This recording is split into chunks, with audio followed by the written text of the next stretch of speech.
Então, a partir de agora, a aula está sendo gravada. Nós vamos, né, depois publicar, né, fazer a publicação dessa aula lá no Siga. A gente vai deixar o link também para você estar acessando. Para quem assistiu agora e quiser assistir novamente, fica à vontade. E aquele aluno que, porventura, não estiver participando com a gente aqui, ele tem a oportunidade de, depois de ir lá e acessar, né, e assistir essa mesma aula, tá? Lembrando que a turma de segunda-feira também assistiu essa mesma aula ontem. Já estamos com o conteúdo todo nivelado, tudo certinho. Já recebemos os trabalhos, né, de todos. Dei uma olhada lá hoje, quase todos os alunos entregaram, só tem 2 casos lá que ainda estou resolvendo. E a nossa avaliação já foi, né, na semana passada, e nós já estamos na terceira etapa, e já tem material, tá certo? Assíncrono para vocês, né? A terceira etapa já foi liberada, e eu queria depois que vocês dessem uma olhada lá no portal, né? Então tem as videoaulas, e esses assuntos que a gente está discutindo aqui, né? Inclusive a aula da semana passada, até a aula anterior à prova também, tem material assíncrono para vocês acessarem lá, tá? Então, vamos lá. A aula de hoje, o tema ele é de suma importância para o desenho técnico, porque nós estamos falando aqui, né, de um assunto relacionado à cotagem do desenho. Então, gente, o que vai acontecer? Eu preparei aqui alguns slides, tá certo? E aí nós vamos estudar hoje a respeito das cotas e dos símbolos dos desenhos técnicos. Então, o que nós vamos falar aqui hoje, em linhas gerais, está na norma BNT-NBR 10126, de 1987. Então, vocês já estão percebendo aí que quando a gente fala de cotagem do desenho técnico, basicamente todo o processo de cotagem ele é normalizado. Então, existem aí uma série de regras que nós vamos, né, a partir de agora, adotar para a gente poder, então, acrescentar lá no nosso desenho.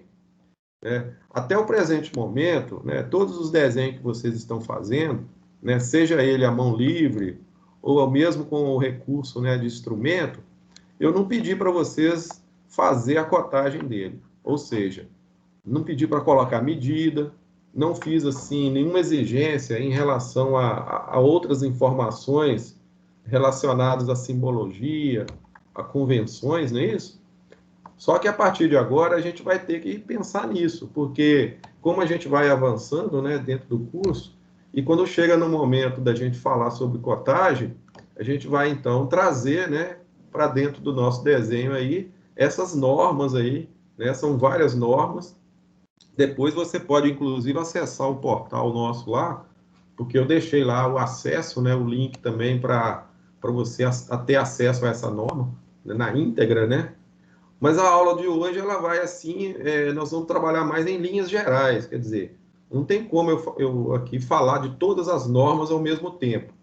Mesmo porque essa questão de aplicação de normas de cotagem ao desenho técnico, isso tem muito a ver com a prática, né?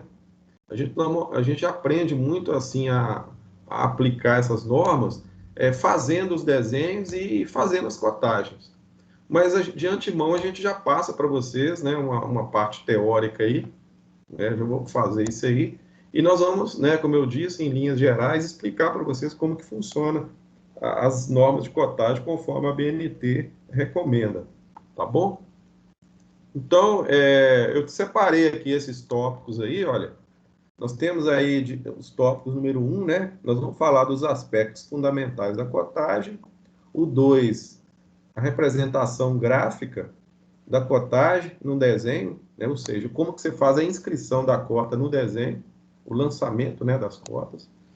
Depois, no item 3, aí, eu vou falar de alguns critérios que a gente precisa levar em consideração, né? Vou falar de linha de chamada, linha de cota, né? A cotagem de elementos angulares, os arcos, como que eu faço isso, né? Linhas de chamada que atravessam o desenho, quando pode, quando não pode, e se pode atravessar. A cotagem de raios, de diâmetro. Vou falar também a respeito de cotagem sequencial, né? Aqueles elementos do desenho técnico que tem inclinação, né? Tem a parte cônica. Como é que eu faço para cotar isso aí? Vou falar também um pouquinho sobre conjuntos de peças, né? Componentes isolados, como que eu lanço as cotas neles. E fazer referência também à parte de simbologia. Tem alguns símbolos importantes aí que são lançados junto com as medidas para a gente fazer essa composição aí de todo o processo de informação que vai em cima do desenho, tá bom? Vou falar também da cotagem de desenhos em corte, apesar de que ainda nós não ensinamos corte aqui no curso, o assunto corte vai ser tratado na semana que vem. Mas eu já vou antecipar, né? Não tem problema nenhum eu falar de cotagem aqui e falar de corte depois. Isso aí não vai impactar, não. Mesmo porque esse assunto de cotagem ele vai se estender, né? Nos próximos desenhos nossos, né? O caderno de exercício que eu estou preparando, né, para essa etapa também, a gente já vai estar aplicando esses conceitos de cotagem. E por último aí, olha, no item 5, nós vamos falar da cotagem em perspectiva. Tá ok, pessoal? Tudo bem aí? Posso dar início? Dá um ok para mim aí, por favor.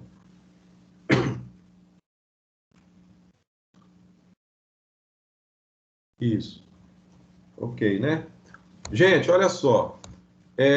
Outra coisa importante aqui é que eu não vou, né? Eu não vou seguir esses itens aí na forma que eles estão colocados aí, não. Eu vou falar para vocês de uma forma geral, né? Os slides que eu preparei aí para a aula de hoje, assim, existe vários exemplos que eu vou dar, e na medida que os exemplos forem aparecendo, eu vou fazendo os comentários, né? E a gente vai explicando para vocês. Se porventura tiver alguma dúvida, você pode fazer a pergunta aí, você pode habilitar seu microfone e perguntar, não tem problema não, tá bom? Vamos lá. Eu vou precisar agora de saber de vocês, né? A primeira pergunta é essa aí. Por que eu preciso cotar um desenho? Ô, Lucas, por que você acha que eu preciso cotar um desenho? Na sua opinião.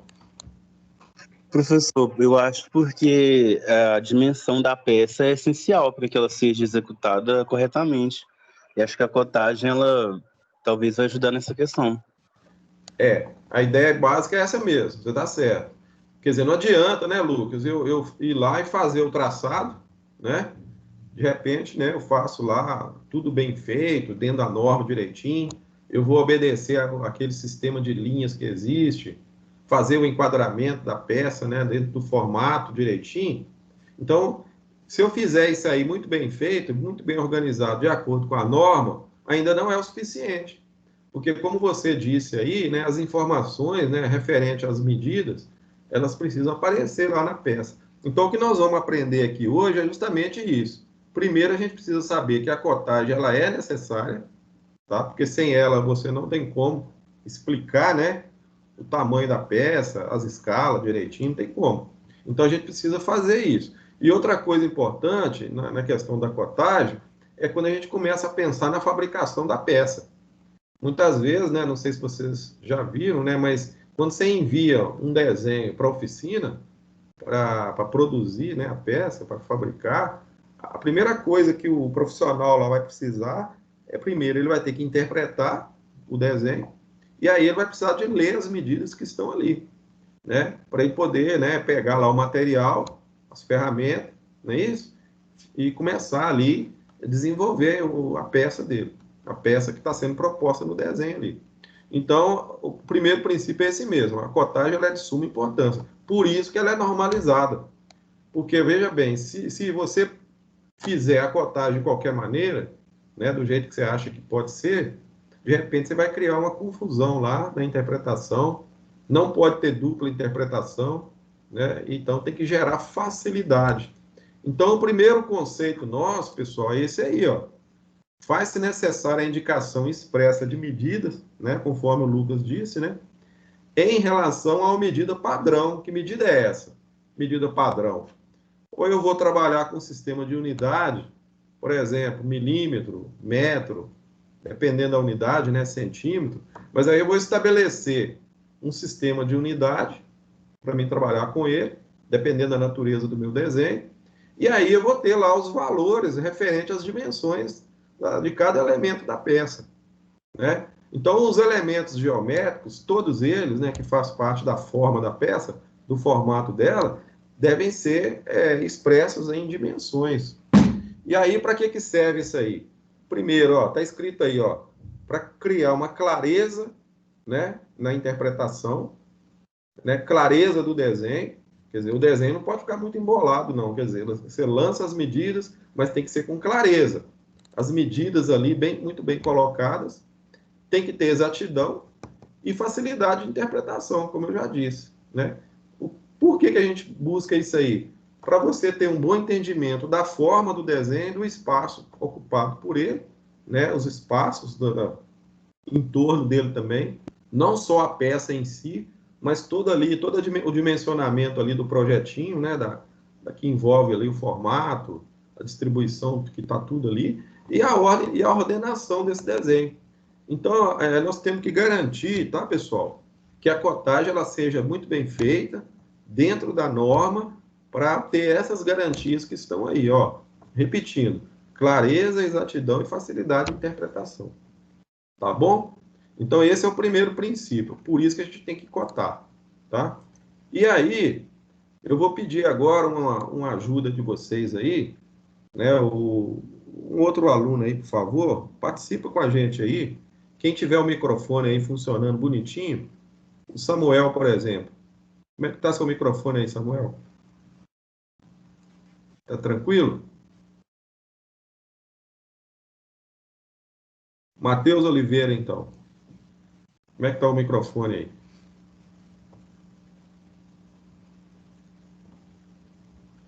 Também não, gente? Eu preciso de alguém com microfone, senão eu vou ter que ir lá no Lucas de novo. Ô, Lucas, você de novo. Ajuda nós aí, por favor. Olha a pergunta que está na tela aí, por favor. Olhou? Olhei. Pois é. Aí está perguntando o seguinte: qual o procedimento que está correto, na sua opinião? Né? Assim, foi feito aí, tem uma pecinha aí, né? Um bloquinho, né? Uma pecinha. Uhum. E foi feita uma cotagem aí, né? Foi feito o lançamento de umas medidas aí. Aí eu estou querendo saber de você qual que é o procedimento aí que você acha que está mais correto aí. Ou se está tudo certo, ou se está tudo ok. O que você acha? Olha, professor, na minha visão, tanto a A quanto a B, assim, parece um pouco aceitável, mas eu acho que a A está mais correta. A, né? Uhum. E a letra C? E a D? O que você fala dela? Eu acho que a letra C pode não estar certa pela questão de representar em cima da peça. Se ela tiver, por exemplo, um detalhe, um furo por dentro, como é que fica esse número? Acho que vai misturar muita informação.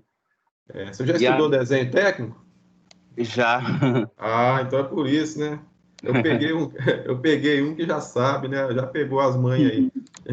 É isso mesmo, você está certinho. Você foi na mosca aí, né? Nós temos aí o desejável, não é isso? É a letra A, né? Olha lá a orientação das linhas de chamada, das linhas de cota, né? Observa para você ver a organização, como que funciona. A letra B, ela é aceitável também. Agora, a letra C, né, e a letra D, né, a letra C deve ser evitada, né? E a letra D é incorreta. Por quê? Porque as linhas de chamada elas estão inclinadas em relação às linhas do desenho. Pessoal, vocês prestem atenção nisso aí, ó. Aí já é a primeira recomendação técnica que eu dou para vocês, porque você começa a perceber o seguinte, que eu não vou poder fazer do jeito que eu acho que deve, mas de acordo com o que a norma pede, né? A norma orienta aí. Então, esse primeiro exemplo aí de cotagem de uma perspectiva, né? Isso é uma perspectiva, né? Então, você vai seguir essa orientação aí. Então, a primeira peça, a letra A, ela é a desejável.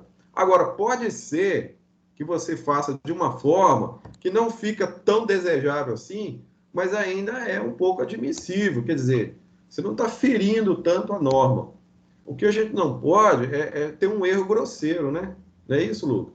É uma coisa assim que foge muito do bom senso, apesar da gente ter o processo de normalização aí para ser seguido, mas às vezes a gente precisa também usar um pouco do nosso bom senso. Você sentir, por exemplo, à luz das normas que nós temos para poder consultar, é muito comum isso aí. Se você não conhece a norma, você vai lá e consulta para saber como que deve fazer. Mas aí você tem algumas situações que tem que usar o bom senso. Então aí cai dentro do campo do admissível, né? Você pode ver que a letra B aí, ó, embora não seja tão desejável assim, digamos assim, ela passa, né? Quer dizer, ela, de certa forma, ela é aceitável, tá bom? E aí nós vemos aí uma perspectiva, né? Então, na hora de lançar as medidas, observa como que foi feito. Olha, a posição das linhas de cotagem, as linhas de chamada, tem a setinha aí, olha, essas setinhas, né? Percebe aí, pessoal? Olha quantas medidas tem essa peça, ó. Eu vou contar aqui, ó. 1, 2, 3, 4, 5, 6, 7, 8, 9, 10. São 10 medidas necessárias e suficientes. Por que são necessárias e suficientes, Lucas? Porque se eu tirar uma medida dessa aí, olha, de repente vai ser difícil fabricar a peça, né? Agora, veja bem, o Lucas, você que está com o microfone aí aberto, né? Tá faltando alguma coisa aí ou ainda dá para... Ou tá até tranquilo aí, já tá certo. Eu posso lançar essas medidas aí, mandar a peça para a oficina e dá para fabricar? Ou tá faltando mais alguma coisa aí? O que você acha? Olha, professor, com relação a esse, vamos dizer, esse relevo da peça e essa parte central, não sei se está faltando alguma informação da questão do seu diâmetro, não sei. Ah, muito bem. Tá faltando o diâmetro aí, não tá?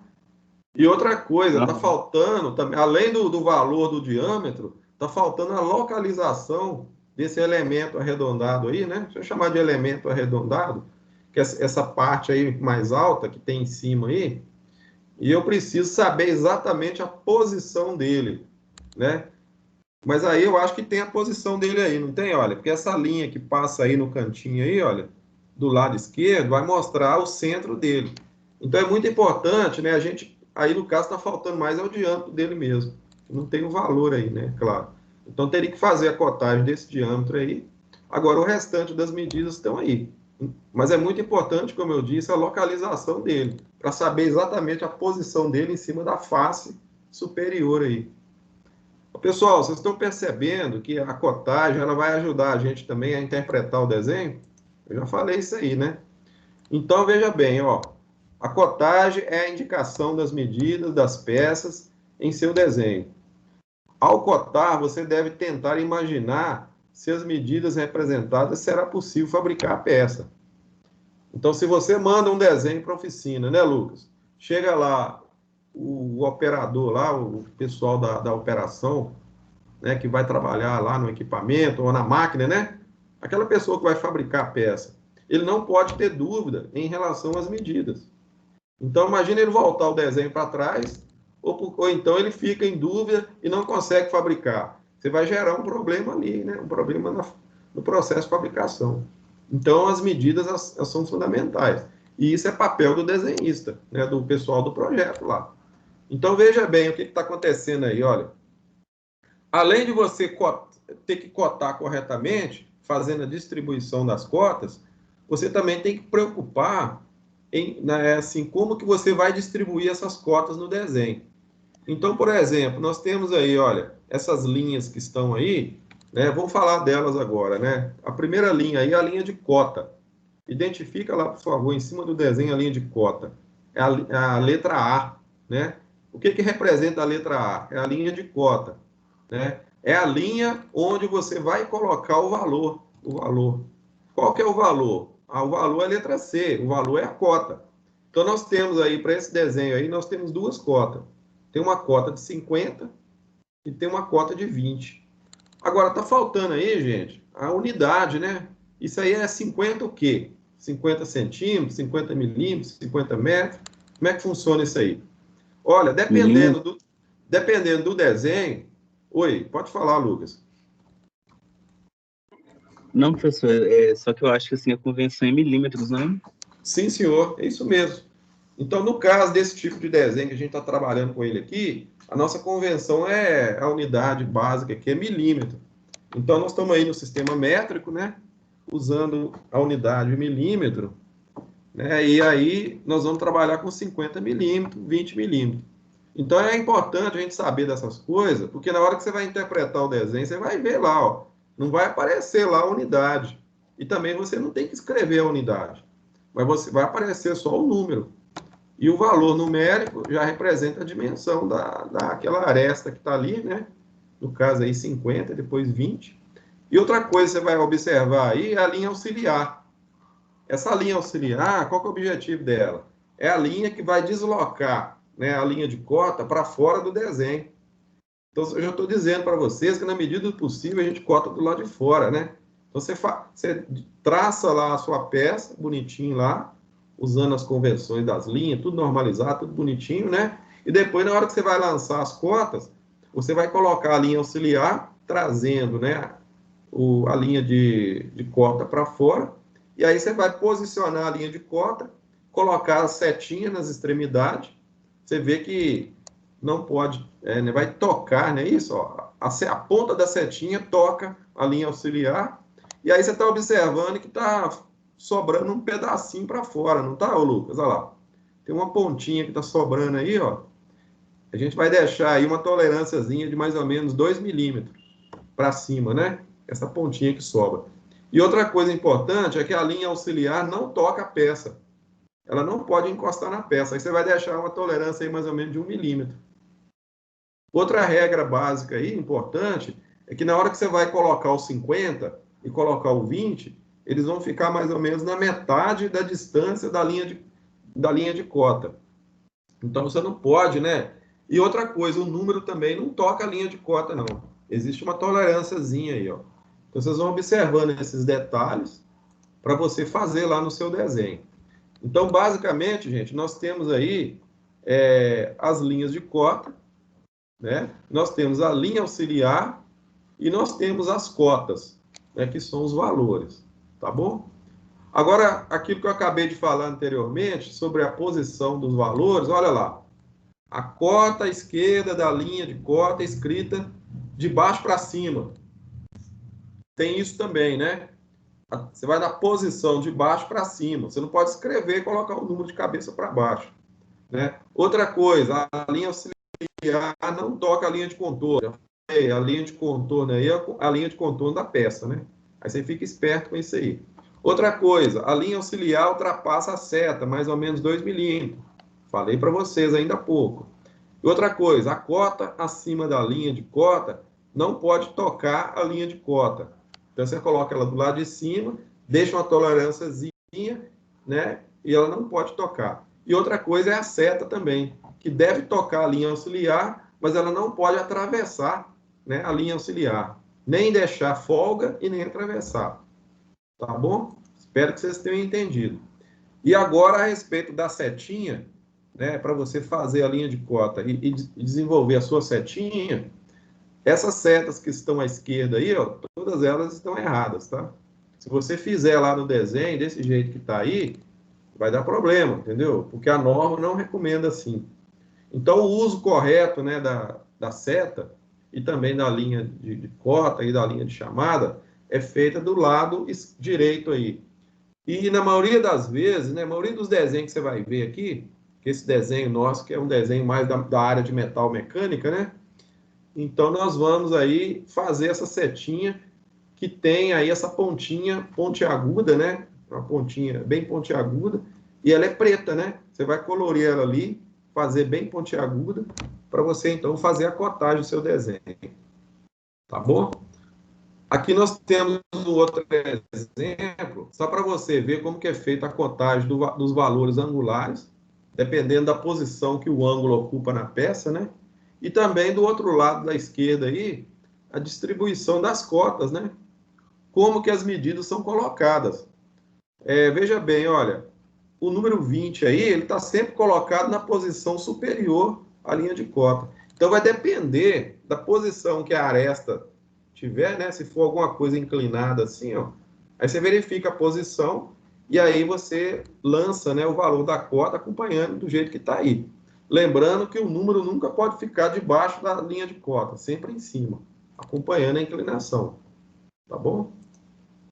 Então, aqui, ó, pessoal, olha só. Nós temos aí uma peça, né, agora, né, em 3 vistas, né? E aí nós temos o que a gente chama de rebaixo. E aí o desenho, né, foi feito e foi lançado aí à altura do rebaixo. Esse 9 milímetros aí, ó, é a altura do rebaixo. Então, uma peça que tem rebaixo, você pode observar que ela precisa de 2 medidas. Por quê? Sem a medida de 9 milímetros e sem a medida de 36, eu não consigo fabricar o rebaixo. Ou seja, pegar um bloco inteiro, né, inteiriço, né, e marcar lá as dimensões exatas onde que a ferramenta vai entrar e vai cortar. Então é importante, né, a gente fazer essa indicação dessas 2 medidas. E outra coisa importante aí é que sempre, né, no desenho, principalmente nos desenhos em 3 vistas, você precisa colocar as 3 medidas básicas do desenho. Quais são elas? A cota de 54, que ela representa o comprimento da peça, a cota de 36, que representa a largura, e a cota de 18, que vai representar, né, a altura da peça. Tanto a cota de 54, 18 e 36, elas são consideradas medidas básicas, ou seja, são as maiores medidas que a peça tem. Então, elas não podem, né, deixar de aparecer, elas são obrigatórias. Elas são chamadas de cotas obrigatórias, né? As maiores medidas, tanto no comprimento, na altura e na largura. Tá claro aí, pessoal? Matheus, Luiz Fernando, tá todo mundo entendendo, né? Se você não estiver entendendo, gente, fala aí no microfone aí. Ou então você coloca no chat lá e eu vou tentar responder para você. Deixa eu ver aqui. Tem gente aqui falando no chat aqui. Ó, o Luiz Fernando falou que tá ok. O Marco Túlio também tá beleza, né? Bacana, é isso aí. Pessoal, é o seguinte, vamos para frente aqui, ó. Esse então é rebaixo, né? Agora veja bem, aí nós temos outro exemplo de rebaixo. Vou fazer uma pergunta aqui. O Luiz Fernando, você está aí, né? Está com o microfone funcionando ou não? Tá. Observa esse desenho aí agora. Você está vendo essa cota de 20 aí? Olha lá. Aham, tô vendo. O que representa o 20, Luiz Fernando? Na sua opinião?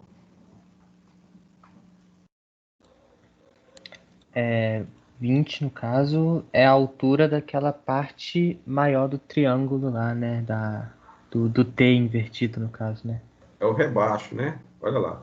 Sim. Olha o desenho da perspectiva lá. Olha onde que está o 20 lá. Ó. É o rebaixo, não é? Agora, Sim. gente, olha só. Do lado de cá, Luiz Fernando, também tem um rebaixo, não tem? Por que eu não coloco, eu não faço 2 cotagens? Eu coloco 20 do lado esquerdo e 20 do lado direito. Por que eu não posso fazer, né? Já que tem 2 rebaixos? O que você acha? Bom, eu imagino que seja porque tem aquele 15 ali e o desenho ele é igual dos dois lados, né? Eu esqueci a palavra para esse tipo de situação, mas os Ele é dois igual? lados são iguais. Ele é Aí no igual? caso é porque tem 15 de um lado do T, aí no outro lado também vai ter 15, né? Mas Aí aí dá. no olho, olha só, Luiz Fernando, no olho, eu olhando assim, eu estou vendo que está igual mesmo. Né? A linha está no mesmo nível, né? Vamos dizer assim, né? Agora, para mim ter certeza, né? Para mim dar essa informação certa, eu precisava de uma medida, não precisava não, porque e se tiver 1 milímetro acima, 1 milímetro a mais, e se no olho fica parecendo que está igual e de repente não é igual. Na realidade, está escrito aí que é igual, né? Quer dizer, rebaixos iguais. Mas existe uma indicação nesse desenho aí que me dá essa certeza de que é Ah, tá. realmente igual e eu não preciso fazer essa cotagem. Quem sabe dizer para mim o que está indicando aí que dá essa certeza para mim? Está entendendo a pergunta? Entendi. Porque um lado é igual ao outro. Você falou certinho, ó. A peça, ela é simétrica, não é?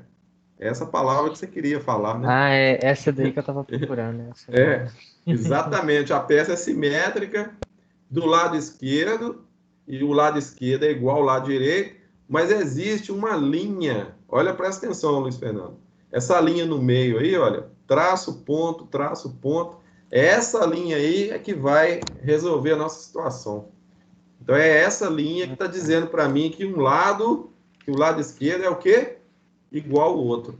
Então, nesse caso, quando eu coloco essa linha no meio, para indicar que a peça é simétrica, eu não preciso fazer a cotagem do lado direito, porque significa que os rebaixos são o quê? São iguais. Ô, gente, vocês estão prestando atenção nisso aí? Já começa a aparecer uma coisa aí, né? Um detalhezinho que já faz parte da interpretação, né? Olha só, a linha de simetria, né? A linha de centro, né? Simetria, ela está dando para mim uma informação importante, que a minha peça tem dois lados iguais. Então, eu não preciso fazer a cotagem dos dois lados.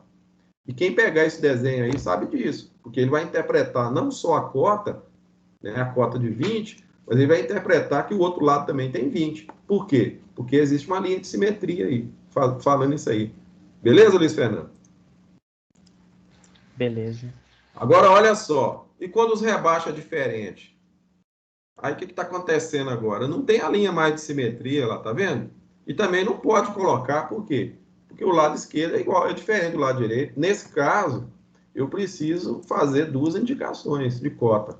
Uma referente à medida de 21 e outra à medida de 10, né? De 10 milímetros. Você pode ver que, visivelmente, né? Se você olhar pela forma da peça, você vai ver que ela é bem diferente ali, ó, de um lado do outro. Então, nós temos que prestar atenção nisso aí, né? Mesmo a cota de 18 sendo igual, mas a altura, né, do rebaixo é diferente. Então, e também não tem a linha de simetria. E nem pode colocar, que a peça não é simétrica. Combinado, pessoal? Então, nós vamos prestando atenção nesses detalhes. Aí nós temos um exemplo de um rasgo, que é uma outra coisa muito comum, né? Esse 20 milímetros no meio aí, olha, são duas medidas importantes aí, o 7, né? E o 20. As outras medidas são medidas básicas, né? 60, 30 e 15. Comprimento, largura e altura. Mas aí existe, né, a medida que mostra o detalhe do rasgo, que é a altura de 7 milímetros e 20 milímetros de largura do rasgo. Então, precisa fazer essa cotagem também para mostrar, né, o detalhe aí do rasgo.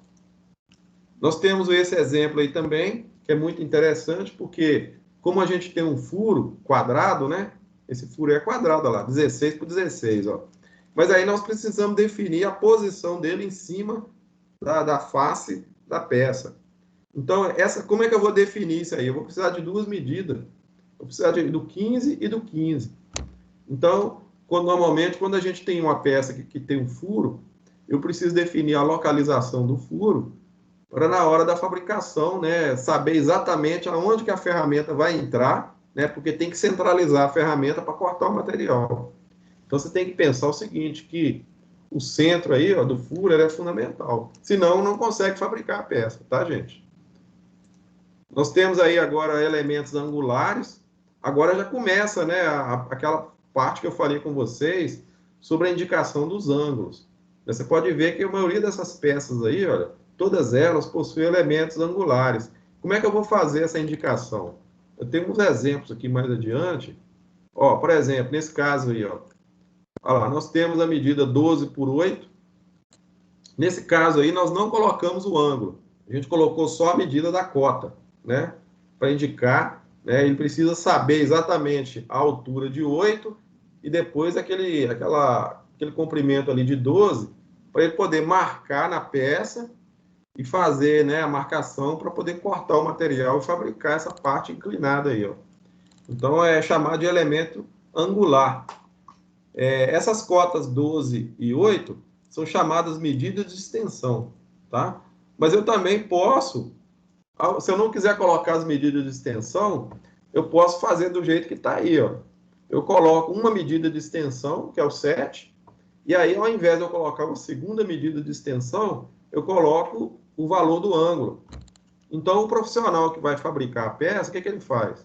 Ele vai pegar uma ferramenta lá, né? Um transferidor, por exemplo, posicionar ele em cima da peça, marcar o ângulo de 25, marcar a altura de 7, vai riscar, né? Ele vai riscar e vai cortar. Se ele estiver trabalhando com máquina automatizada, ele vai ter que levar essas medidas aí, ó, do 7 e do 25, para dentro da programação da máquina, né, para programar lá o sistema, para o sistema cortar o material de acordo com as medidas que está aí. Então, é importante, né, a gente entender que só uma medida você não consegue fabricar. No caso, eu preciso de 2 cotas, de 8 e de 12, ou então, se eu colocar uma cota só, eu vou precisar de um ângulo, né, de pelo menos um ângulo, tá? Essa é a questão. Outro exemplo que nós temos é esse aí, ó. Então, nós temos aqui alguns elementos angulares compostos. Por que compostos? Porque tem ângulos diferentes, né? Às vezes a peça ela tem várias dimensões aí, são arestas, né, inclinadas, com detalhes angulares aí. Aí nós temos um ângulo de 135, tem um ângulo de 45. Percebe, pessoal, a altura lá, olha, 4 milímetros. Né? Então eu preciso de um ângulo de 45 por 4. E tem um ângulo de 135, tá vendo? Ó? Aí, como o 135 é um ângulo maior de 90 graus, eu vou precisar aí, por exemplo, posicionar, né, a minha peça, marcando ali a medida ali nos 10 milímetros ali aqueles 10 que tem na esquerda ali, ó, e definindo o ponto de referência para me marcar o ângulo de 135 graus ali e pedir para cortar o material. Outra coisa importante nesse desenho aí é a localização do furo, né? Você tem aí o diâmetro de 5 milímetros, e você tem a linha de simetria também. E outra coisa que nós temos aí, linhas tracejadas, que está indicando os detalhes ocultos da peça. Essa peça é muito interessante, porque ela é bem recheada de informação, né?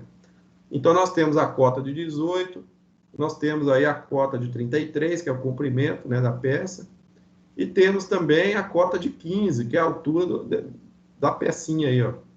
Então, é muito interessante essa peça, que ela é bem completa, né, como eu disse. Agora, nós temos um outro exemplo de como que você vai cotar o que a gente chama de chanfro. Né, Luiz? Luiz Carlos aí, ó. Olha o chanfro aí. Você deve ter estudado isso aí, ó. Chanfro, né? Você já fez desenho técnico? Então, veja bem, ó. 2 por 45 graus significa o quê? Se o ângulo é 45, significa que é 2 por 2, né? Então, dá um ângulo de 45 graus, aí vai dar um chanfro a 45, significa que a medida da cota, né, de elevação é 12 e a outra cota também é 12. É 2, né? Ou seja, 2 e 2. Do lado direito aí nós temos um chanfro interno, né? Olha como que é feita a cotagem do chanfro interno. É uma peça que foi feito um corte, né? Não sei se dá para vocês entenderem, a gente não estudou o corte ainda, mas essa peça aí é como se fosse, né? Imagine que não tem as cotas todas aí, mas imagine que seja uma peça redonda e tem um furo, né, por dentro, e aí você tem um furo que a gente chama de furo escariado, né? Que foi feita uma abertura angular de 2 por 45. Aí a gente tem que fazer essa cotagem aí, ó, de 2 por 45. Né? Agora nós chegamos num outro tipo de cotagem que a gente utiliza aqui alguns símbolos, né? O símbolo de esférico, o símbolo de diâmetro e o símbolo de raio. Porém, nós vamos aplicar todos esses símbolos aí em alguns elementos que nós chamamos de elementos esféricos. O que é uma peça esférica? A peça esférica é uma peça arredondada, né? Que dá a ideia aí de um corpo arredondado, e a gente precisa escrever, de certa forma, né? Se essa peça realmente ela tem esse formato aí. Como é que eu faço isso? Então, não tem condição de colocar só o valor da cota e o diâmetro. Então, eu preciso escrever, né? Ó, colocar assim, ó, diâmetro, porque ela é arredondada, mas como ela é esférica também, é tipo uma bola, né? É um globo, né? Ela é esférica, então tem que escrever, ó, diâmetro ESF32, por exemplo. Então, 32 é o valor do diâmetro, o símbolo de diâmetro é essa bolinha aí cortada na diagonal, né, que é o símbolo, e pelo fato da peça ser esférica, eu tenho que escrever, ó, ESF.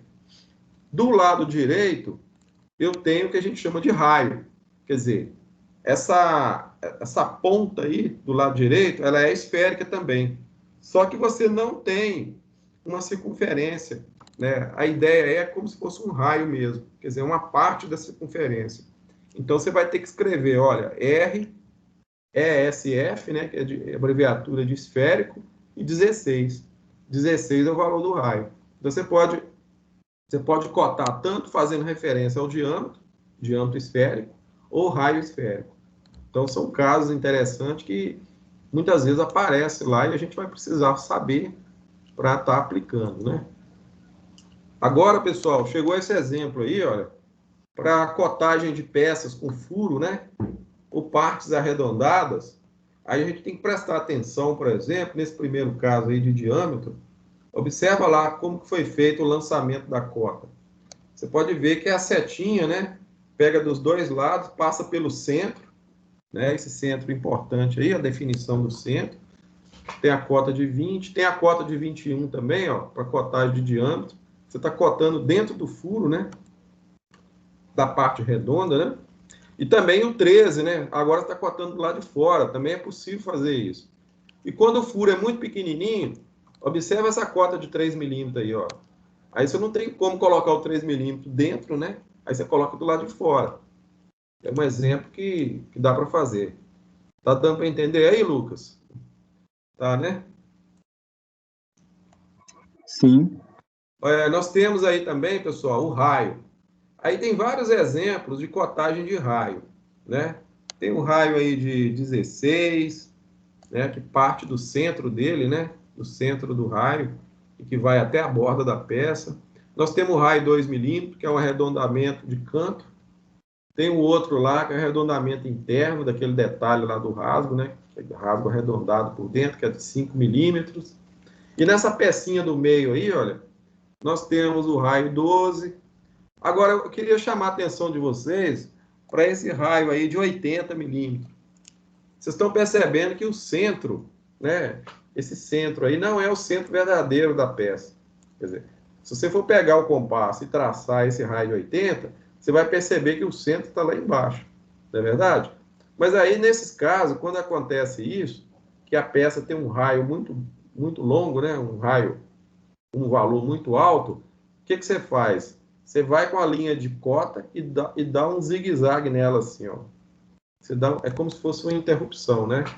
Você dá uma interrompida nela, representa do jeito que está aí, e essa cruzinha que tem embaixo aí, olha, ela está significando que é o centro que você colocou o compasso para poder traçar o raio. Só que, na realidade, o centro é mais embaixo. E a gente sabe chamar de centro falso, né? Mas é no sentido de representar mesmo. Porque se você fosse colocar o centro no local verdadeiro, né? Aí você ia ter que fazer um desenho muito comprido e não faz sentido. Então você desloca o centro para cima, traça uma linha de chamada com o zigue-zague aí, lança a medida lá e coloca R80, que é raio 80. Tem o raio 3 ali e tem um outro raio aí muito grande também, que é o raio 100, que é maior ainda. Observa lá como foi feita a cotagem do 100. É uma outra forma de cotar, porque às vezes o raio é muito aberto e o centro dele está muito longe do desenho. E você não vai fazer um desenho muito grande só para mostrar o centro onde foi posicionado o compasso. Não precisa. Então você coloca dessa forma que está aí. A norma permite fazer isso aí. Um outro exemplo que nós temos aí é quando o elemento, né, a peça nossa, tem algum detalhe quadrado. Se tiver uma face quadrada ou alguma ponta, né, quadrada, você vai lançar o símbolo de quadrado. Então, no caso aí, ó, é o quadrado de 20, né? O que está significando para nós aí? Que se eu pegar essa pecinha aí que está parecendo um eixo e virar ela de frente assim, ó, eu vou enxergar que essa face da esquerda, ela é quadrada, ela é 20 por 20, né? Então, para isso que serve o símbolo. De repente, eu nem preciso fazer a vista lateral, né? de repente, só pela cotagem e indicação dessa simbologia aí, ó, do quadrado, eu consigo já mostrar que a minha peça é quadrada, né, na face da esquerda. No centro dela aí, na parte do meio, tem esse 36 aí, eu já sei que é redondo. Por quê? Porque tem um símbolo de diâmetro. E ainda tem um chanfro aí, tá vendo? Ó? 2 por 45. E na pontinha do eixo, né, no caso, do lado direito, tem um diâmetro também de 12. Então você pode perceber que esses 12 milímetros aí, olha, e aí tem uma linha de simetria, indicando, né, que a peça ela é simétrica. Os eixos são simétricos, né? A maioria dos eixos, grande parte deles. E aí nós temos o comprimento total dele de 69 e o comprimento, né, das duas pontas de eixo. Um valor de 24, né, que eu estou enxergando 24, e um valor de 15. Você pode ver que a medida do meio, né, quer dizer, eu tenho lá ó, 69, 15 e 24. Faltou a medida no meio, mas ela não precisa. Por quê? Porque eu já tenho a medida total. Então, quando eu for fabricar esse eixo aí, se eu fizer a fabricação dele da direita para a esquerda, depois eu viro ele na máquina e fabrico da direita para a esquerda de novo. Então, eu vou cortar primeiro 15, depois eu corto 24. Como eu sei que tem 69, o que sobrar no meio é isso mesmo. Então, a cotagem, ela já foi feita, né, dentro daquele conceito, né, de eu coloco as cotas suficientes e necessárias, para não ter que sobrar medida e nem faltar. Tá bom? Aqui nós temos um outro exemplo de cotagem onde partes, né, onde as partes são reduzidas. Isso aí acontece muito em peças pequenas, né? Tem detalhes minúsculos, mas você precisa cotar da mesma forma. Então, o que você vai fazer? Você vai trazer a medida para fora do desenho, fazer as linhas de cota, e no lugar que não der para você fazer a setinha, você pode usar essa indicação aí, olha, essa linha inclinada aí, olha. Tá vendo os 5 milímetros lá, ó? Tem lá aquela cota de 3 e de 2 milímetros. Observa lá o cruzamento ali na linha auxiliar, né? Então ali a gente não usou a seta, não. Por que não usou a seta? Porque ia ficar muito pequenininho e não ia dar para colocar a seta. Então, existe um recurso aí, técnico, né? Que aceita, né? E você pode fazer da forma que está aí. Tá bom? Aqui agora nós chegamos, né, nos elementos inclinados. Muitas vezes, pessoal, a gente não coloca o ângulo, mas a gente coloca a inclinação. Como é que eu escrevo a inclinação na peça? Normalmente a inclinação ela é escrita dentro de um esquema de proporção, do jeito que está aí, olha. Inclinação 1 por 10. O que significa aí? Olha que interessante. Do lado direito, eu tenho a medida de 30. Eu tenho o comprimento de 80, né, a espessura, né, já está escrita lá, ó, essa peça tem uma espessura de 6 milímetros. Então, eu não vou fazer a vista lateral dela. Por quê? Porque eu já sei a espessura. Beleza, está resolvida a questão da espessura. Mas aí eu tenho a medida de 30, mas está faltando uma medida do lado esquerdo, porque eu não sei quanto que vai ficar, por exemplo, se eu tiver que cortar o material para produzir essa inclinação aí, eu não sei como que vai ficar do lado esquerdo. Mas aí eu já sei que a minha cota é de 1 por 10. O que significa esse 1 por 10? A cada, né, está dizendo ali, ó, a relação de 1 para 10 indica que a cada 10 milímetros, não é isso? Ó, o 10 que está aí, ó, né, 1 por 10, ó, o 10 significa 10 milímetros. A cada 10 milímetros de comprimento, significa que vai inclinar 1 milímetro de altura. Como a minha peça tem 80 milímetros, então significa o quê? Em 80 milímetros, eu vou inclinar o quê? 8 milímetros. Então, essa indicação é muito interessante. Você coloca uma setinha indicando em cima da face que está inclinada, puxa, né? Dá uma quebra nela assim, lateral, e escreve, ó, inclinação de 1 por 10. Aí, outro exemplo aí, ó. Agora eu vou escrever conicidade. Ó, peça inclinada, peça cônica. Olha só, dos dois lados, né? Dos dois lados. Essa conicidade aí, ela vale para os dois lados, em cima e embaixo. Na realidade, é em cima e embaixo que a peça é redonda, né? Ela é como se fosse um eixo cônico, né? Então, eu vou ter 30 milímetros do lado esquerdo, e aí eu vou ter em 60 em 60 milímetros, né? Para cada 60 milímetros, aí vai cair também como se fosse 4 milímetros para cada milímetro de 60. Aí eles calculam a conicidade e na hora de fabricar a peça, né? É só inclinar a ferramenta, né? No caso de eixo, você vai fabricar no torno, né? Vai usar um torno mecânico, um torno lá automatizado, vai inclinar, vai calcular a conicidade direitinho, que é 1:4, e a ferramenta entra cortando.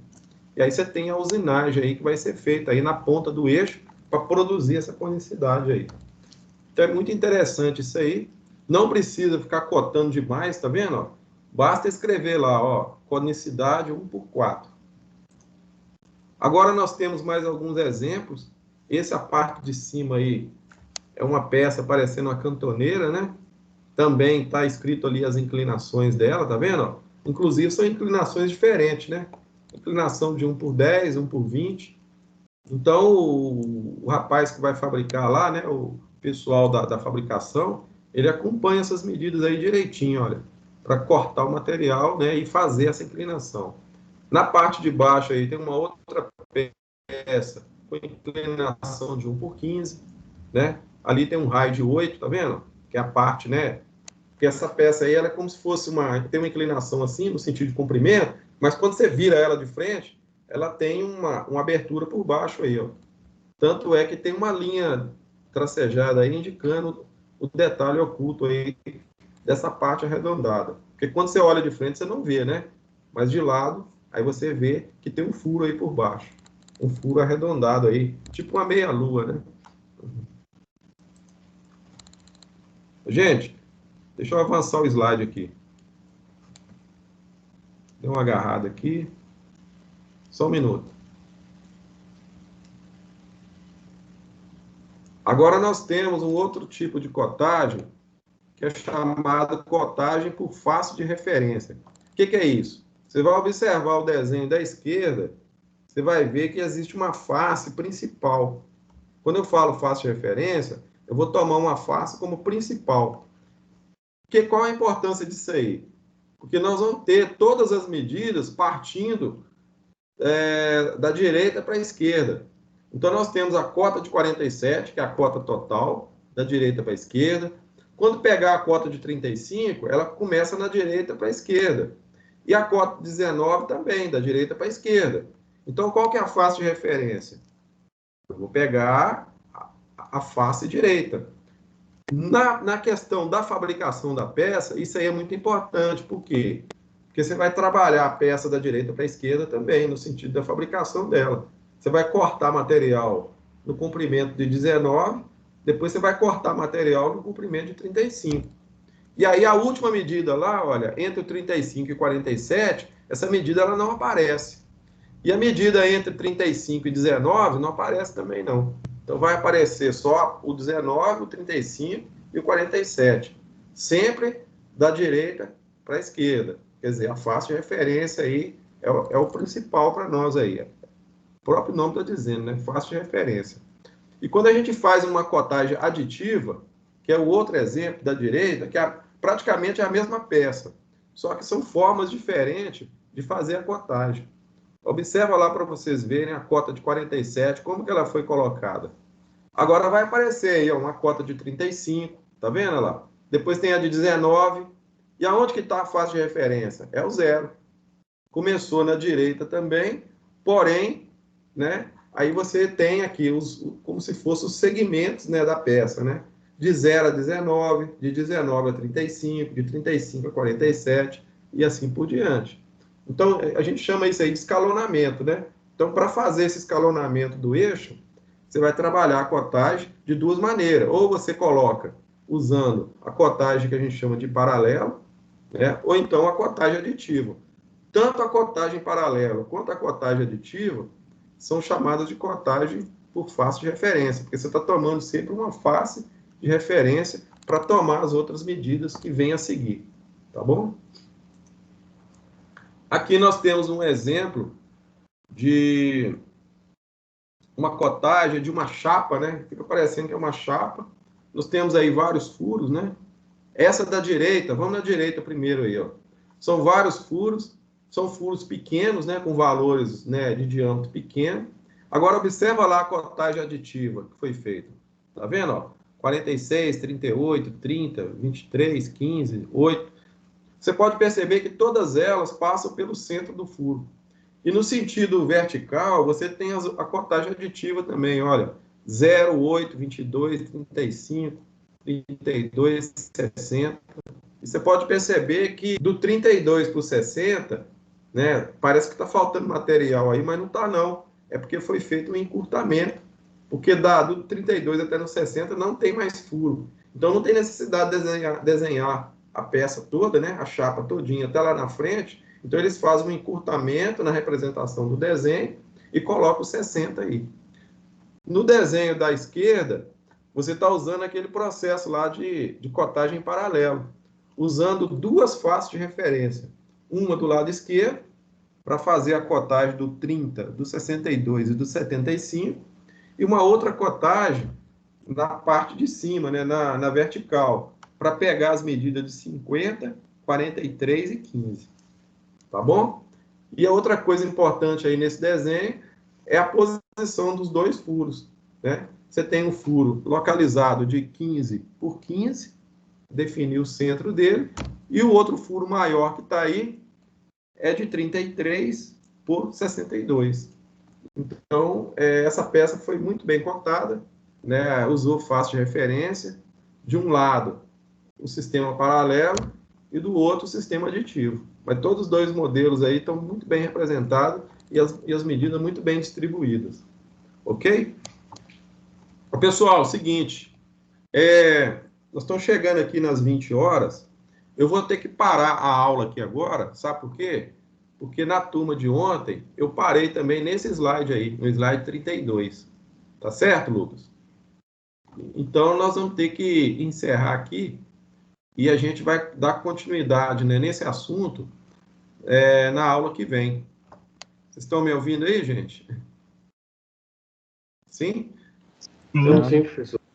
Pois é, então, para a gente não ficar diferente do pessoal de segunda-feira, nós vamos encerrar no slide 32. Eu vou pedir a vocês, tá bom? Eu estou deixando lá eu vou mandar por e-mail também, amanhã, hoje mesmo, mas você já pode entrar no portal para você ver as aulas assíncronas que estão lá, tá bom? Então, eu vou pedir a vocês para assistir. É uma aula sobre elementos do desenho, tem uma aula sobre cotagem também, explicando, né, mais questões a respeito da cotagem. Está falando coisas também que eu já falei aqui, mas é bom você assistir para reforçar, tá bom? Então, eu estou aberto para perguntas. Se vocês quiserem fazer alguma pergunta, estou às ordens, né? Se tiver alguma dúvida. Agora, se vocês estiverem satisfeitos, a gente já dá uma boa noite aqui e nós vamos estar encerrando, esperando vocês na semana que vem.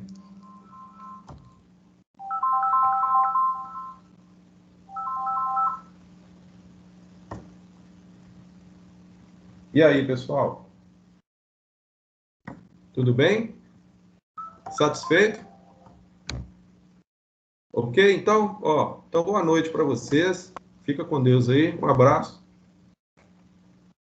Vê as aulas assíncronas lá. Boa noite. Boa Boa noite. noite, professor. Tchau Boa para noite. vocês.